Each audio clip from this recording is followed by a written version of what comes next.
Jafar express hijacking समेत बलूचिस्तान और खैबर पख्तूनख्वा में दहशत गर्दी की नई लहर के तनाजुर में कल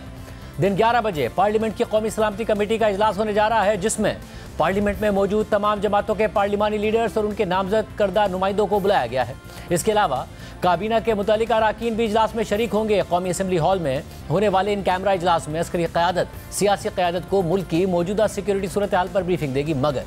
इस इजलास से पहले ही हफ्ते और इतवार को बलूचिस्तान और खैबर पख्तूनख्वा में दहशत गर्दों की कार्रवाइयों में मजीद इजाफा देखा गया है। खैबर पख्तूनख्वा के मुख्तलिफ अजला में कलअदम तहरीक तालिबान पाकिस्तान के दहशत गर्दों ने पुलिस थानों और चौकियों को निशाना बनाया। इन अजला में पेशावर, खैबर, लकी मरवत, करक, टांग, बनू और डेरा इस्माइल खान भी शामिल थे। BBC के मुताबिक खैबर पख्तूनख्वा में 2 दिनों के अंदर दहशत गर्दों की जानिब से 1 दर्जन के लगभग हमले हुए, जिनमें से ज़्यादातर का निशाना पुलिस एहलकार थे। इन हमलों में कम अज़ कम 5 अफराद शहीद हुए हैं। पुलिस ने जवाबी कार्रवाइयों में करक और लकी मरवत में 2 दहशत गर्दों को हलाक करने का दावा किया है। दूसरी तरफ बलूचिस्तान में जाफर एक्सप्रेस हमले के बाद कलअदम BLA ने नौशकी में सिक्योरिटी फोर्सेस के एक काफिले को बम धमाके से निशाना बनाया, जिसके नतीजे में 3 सिक्योरिटी एहलकार और 2 सिविलियंस शहीद हो गए। और अब इस तशवीशनाक सूरत हाल में कल पार्लियामेंट की कौमी सलामती का अहम इजलास होने जा रहा है। इस हवाले से PTI की सियासी कमेटी का इजलास हुआ है, जिसमें जियो न्यूज़ के नुमाइंदे हैदर शराजी के मुताबिक PTI ने इजलास में शिरकत का फैसला कर लिया है। बैरिस्टर गौहर खान समेत मुतअद्दिद रहनुमाओं ने कौमी सलामती कमेटी के इजलास में शिरकत के हक में दलाइल दिए, जबकि जुनैद अकबर की जानिब से इमरान खान से मुशावरत का कहा गया। हैदर शराजी की खबर के मुताबिक तहरीक इंसाफ ने इजलास में शिरकत के लिए 14 नाम स्पीकर कौमी असम्बली को दे दिए हैं, जिनमें बैरिस्टर गौहर खान, असद कैसर, जरताज गुल, साहबजादा हामिद रजा, आमिर डोगर, सनाउल्लाह मस्ती खैल, अली मोहम्मद खान, अली जफर, सेनेटर हुमायूं मेहमद और ओन बप्पास बप्पी के नाम शामिल हैं। इससे पहले भी जुनैद अकबर ने कहा था कि इमरान खान की गैर मौजूदगी में या उनको एतमाद में लिए बगैर इस इजलास की कोई हैसियत नहीं होगी। मैंने अभी तक फैसला नहीं किया कि हमने इस कैमरा ब्रीफिंग में जाना है या नहीं जाना है। मैं आपको ये बता दूं कि सियासत का एक जो है वो इमरान खान है। 0-0-0 जितने भी मिले कोई हल नहीं निकलता, क्योंकि अवाम का उस पर एतमाद है और लोग उसके साथ जुड़े हुए हैं। तो उसकी हैसियत इस पर कैमरा ब्रीफिंग की या इसी तरह कोई हैसियत उस टाइम बनेगी जब इमरान खान साथ होगा। इसके बगैर इसकी कोई मानी कोई हैसियत नहीं है। अगर सबसे पॉपुलर लीडर जिसके साथ अवाम जुड़े हो वो उस कैमरा ब्रीफिंग में ना हो, उसको एतमाद में नहीं लिया जाता, उनको ऑन बोर्ड ना हो, तो मेरा नहीं ख्याल कि ऐसी कोई मीटिंग की, ऐसी कोई ब्रीफिंग की कोई है। एक तरफ कल मुल्क में सिक्योरिटी की सूरत हाल पर तमाम सियासी जमातें और अस्करी क़यादत साथ बैठने जा रही हैं, तो दूसरी तरफ अपोजिशन जमातें ईद के बाद एक प्लेटफॉर्म से हुकूमत मुखालिफ तहरीक चलाने के लिए कोशिशें कर रही हैं। PTI और JUI की बातचीत जारी है, लेकिन अभी कोई मुश्तरका फैसला या लाएअमल सामने नहीं आया है। अलबत्ता कल JUI के सरबराह मौलाना फजलुर रहमान ने सहाफ़ियों से गुफ्तगू करते हुए ईद के बाद सड़कों पर आने का इशारा दिया।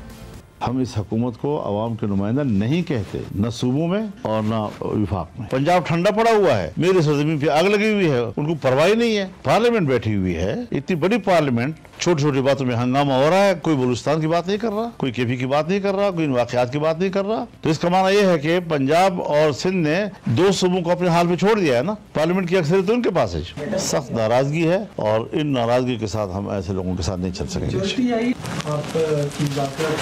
पार्टी लेवल की क्या उस पर कोई मैच्योरिटी अभी आ रही है, आपको नजर आ रहा है कि? जी ठीक है, वो ठीक है, वो मेरा ख्याल में प्रोसेस भी सही जा रहा है। गुफ्तगू, ताल्लुकात बेहतरी, जिस सख्ती के साथ जो हमारे ताल्लुकात थे, जिसमें टेंशन बहुत ज़्यादा थी, वो काफ़ी तहरीर हुई है और एक बेहतर मुस्तकबिल की तरफ हम जा रहे हैं इंशाल्लाह। तो जब हौसला जवाब देता है तो प्लान है, जब बंदा एक्शन में आता है तो मौलाना साहब एक्शन क्या है? रमज़ान गुजरने दें इंशाल्लाह, एक दफ़ा रमज़ान गुजरने दें, हमें अपनी पार्टी का पॉलिसी काउंसिल जो है उसका इजलास करने दें, फिर उसके बाद देखते हैं कि क्या फैसले होते हैं क्या नहीं होते। ये तो अगर तो हुकूमत या स्टेट की तरफ से कोई राब्ता हो जाता है तो फिर हम बैठकर गौर करेंगे कि क्या हम इस पोजीशन में अब हैं या नहीं। जियो न्यूज़ के नुमाइंदे हैदर शराजी से बात करेंगे, जो कल मौलाना फजलुर रहमान से मुलाकात करने वाले सहाफ़ियों में भी शामिल थे और आज PTI की सियासी कमेटी के इजलास को भी कवर कर रहे थे, जिसमें PTI ने कल पार्लियामेंट की कौमी सलामती कमेटी के इजलास में शिरकत करने का फैसला किया है। हैदर, बहुत शुक्रिया मुझे ज्वाइन करने के लिए। सबसे पहले क्या PTI में शदीद इख्तलाफ था और बाद में उन लोगों की राय जो है वो हावी हो गई जो चाहते थे कि कल के इजलास में शिरकत की जाए? دیکھیے بیرسٹر گوہر جو پی ٹی آئی چیئرمین ہیں وہ یہ چاہتے تھے کہ اس قومی سلامتی اجلاس میں جائیں اور وہ پہلے ہی سے اپنا اس حوالے سے مائنڈ بنا کے آئے تھے، اور آج یہ صدر کے پی کے جنید اکبر جو پبلک اکاؤنٹس کمیٹی کے چیئرمین ہیں انہوں نے بھی جس وقت یہ گفتگو کی وہ پارلیمانی کمیٹی کے اجلاس سے پہلے کی تھی، اور انہوں نے جیو نیوز سے گفتگو کرتے ہوئے یہ کہا تھا کہ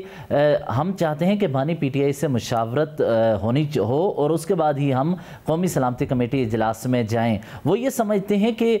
بانی پی ٹی آئی سے سیاسی قیادت کی ملاقات نہیں ہونے دی جا رہی، تو یہ موقع ہے کہ سیاسی قیادت بھی بانی پی ٹی آئی سے مشاورت کر لے گی اور اس کے بعد ہم مستقبل کا لائحہ عمل طے کریں گے۔ یہ صرف جنید اکبر کا معاملہ نہیں، پارٹی کے دیگر رہنما بھی یہ سمجھتے ہیں اور انہوں نے بھی اس طرح کا مشورہ دیا ہے، جبکہ جب یہ اجلاس اختتام پذیر ہوا ہمارے ذرائع یہ بتا رہے ہیں کہ چونکہ پارٹی کے رہنماؤں کی اکثریت نے اس بات پر زور دیا کہ قومی سلامتی اجلاس میں شرکت کیجئے تو سب نے پھر اتفاق کیا۔ اس کے بعد 14 نام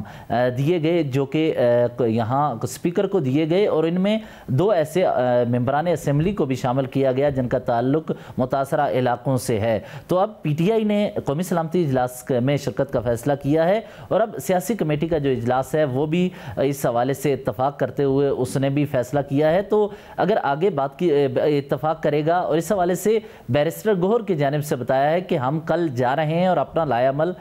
قومی سلامتی کمیٹی کے سامنے رکھیں گے، اور ساتھ ہی ابھی تھوڑی دیر قبل محمود خان اچکزئی اور علامہ ناصر عباس سمیت اپوزیشن اتحاد کے رہنماؤں سے ہماری ملاقات ہوئی ہے، اور ان سے جب میں نے قومی سلامتی اجلاس کے بارے میں پوچھا تو محمود خان اچکزئی اور علامہ ناصر عباس نے یہ جیو نیوز سے گفتگو کرتے ہوئے بتایا ہے کہ وہ قومی سلامتی کمیٹی اجلاس میں نہیں جا رہے، یعنی اپوزیشن اتحاد کے یہ جو 2 اہم رہنما یا جماعتیں ہیں ان کے سربراہ قومی یہ سلامتی کمیٹی اجلاس میں شرکت نہیں کریں گی، جس کا تعلق انتخابات میں دھاندلی کے بعد ہونے والے تحفظات سے بھی ہے۔ اور یہ بتائے گا کل جب مولانا نے میڈیا سے گفتگو کی اس میں بھی آپ موجود تھے، یہ ضرور نظر آیا کہ مولانا نے کہا کہ پی ٹی آئی کے ساتھ جو ناراضی تھی اس میں نرمی آئی ہے، حکومت کے ساتھ سخت ناراضی ہے، یہ حکمراں کٹ پتلی ہے، تو جو اختلافات تھے پی ٹی آئی کے درمیان اور مولانا فضل الرحمان کے درمیان، جے یو آئی کے درمیان، اور جو تحفظات تھے جے یو آئی کے پی ٹی آئی کے ساتھ چلنے سے پہلے، کیا نظر آ رہا تھا اس میں کوئی نرمی آئی ہے؟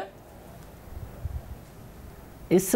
سوال کا جواب 2 طرفہ ہے۔ ابھی بیرسٹر گوہر نے بھی اس کا ذکر کیا کہ ہم اتفاق سے آگے بڑھیں گے تھوڑی دیر قبل ہی، اور مولانا فضل الرحمان سے جب میں نے سوال کیا کہ یہ کامران مرتضیٰ نے جیسے بیانات دیے اس کے بعد کیا ہوگا، تو انہوں نے یہ کہا تھا کہ ایسے چھوٹے موٹے بیانات کی وجہ سے دراڑ نہیں پڑے گی، ہم اتفاق سے آگے بڑھنے کی کوشش کر رہے ہیں اور اس سے اتفاق پیدا ہو سکتا ہے۔ دوسرا انہوں نے حکمرانوں کے حوالے سے کہا کہ مجھے افطاری کی دعوت تو یہ مسلسل دے رہے ہیں لیکن میرے جو مسائل ہیں ان پر بات کرنے کو یہ تیار نہیں۔ تیسرا ایک اہم نقطہ ہے، محمود خان اچکزئی سے میری جو ملاقاتیں رہی ہیں اور جو یہ مولانا فضل الرحمان سے ملاقات ہوئی ہے، اس میں ایک نقطہ بڑا دلچسپ میرے لیے تھا کہ انہوں نے میاں محمد نواز شریف کا حوالہ دیا، اور مولانا فضل الرحمان نے تو یہ کہا کہ اس وقت میاں محمد نواز شریف ہی وہ واحد لیڈر ہیں جو کردار ادا کر سکتے ہیں، جبکہ محمود خان اچکزئی بھی کچھ اس طرح کی گفتگو کرتے ہوئے پائے گئے۔ انہوں نے بھی یہ گفتگو کی کہ اس وقت